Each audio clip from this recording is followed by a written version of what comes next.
Have you ever wanted to say something difficult, but the words felt too heavy? Maybe you didn't want to hurt someone you care about. Or maybe you didn't know how to express the truth without causing conflict. Welcome back to Be More with Olar, the place where we learn to communicate better, grow wiser, and become more human while still getting our jobs done. Today, I'm sharing the secret behind saying difficult things kindly. A soft skill that can transform your relationships, your workplace, and your emotional life. Let's get into it. Why difficult conversations feel so hard. Difficult conversations feel heavy for one simple reason. We fear the outcome. We fear being misunderstood.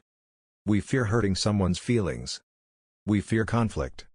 We fear losing a relationship. But here's the truth. Avoiding difficult conversations doesn't protect the relationship. It slowly damages it. Whether you're addressing a problem at work, setting boundaries, or expressing how someone's behavior affects you. Kindness is not in avoiding the truth. Kindness is in how you deliver it. And that leads us to the secret. The secret: separate the person from the behavior. Here it is. The secret to saying difficult things kindly is separating the person from their behavior. What does this mean? It means you make it clear. I value you. But this specific action is what I want to talk about. Most people get defensive because they feel personally attacked. But when you separate the person from the behavior, you reduce the threat. Here's a simple example. Instead of saying, "You're always late. You're so irresponsible," try, "I value working with you, but the late arrivals make it hard to plan effectively." See the difference? One attacks identity. The other addresses behavior. And people can change behavior. But when they feel you're attacking who they are, they shut down. How to actually do it? Practical steps. Now let's break this secret into real, usable steps you can apply today. Step 1. Start with warmth. Begin the conversation by reinforcing respect or care. Examples: I really value our relationship. I appreciate how much effort you put into things. I want us to keep working well together. This disarms defensiveness. It reminds the person, "You're safe with me." Step 2. Talk about the behavior, not the person. Use phrases like, "When this happened, I noticed this behavior. This particular action made me feel."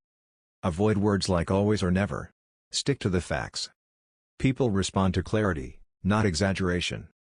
Step 3. Explain the impact. Help them understand why you're bringing it up.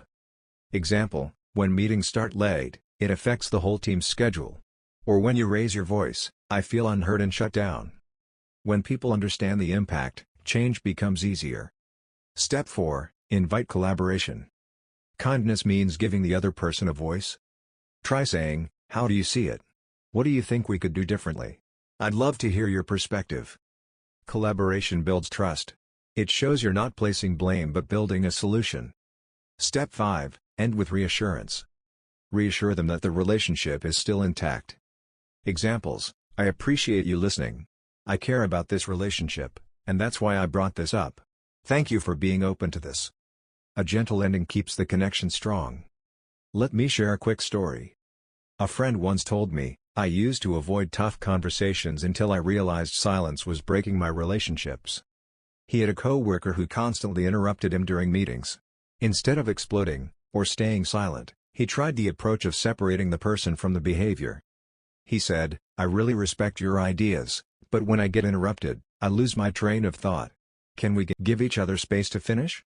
The coworker paused, then apologized, and said he never realized he was doing it. One simple, kind conversation changed their entire working relationship. That's the power of saying difficult things kindly. And finally, here's what I want you to remember. Avoiding hard conversations doesn't save relationships, it strains them. The secret is separating the person from the behavior. Lead with warmth, share the impact, invite collaboration, and end with reassurance. When you approach difficult conversations with kindness, you're not just solving problems, you're strengthening connections. If you found this helpful, don't forget to like, share, and subscribe to Be More with Olar. There's more coming on communication, soft skills, empathy, and personal growth. And remember, kindness is not about avoiding the truth, it's about delivering it with respect. See you in the next video.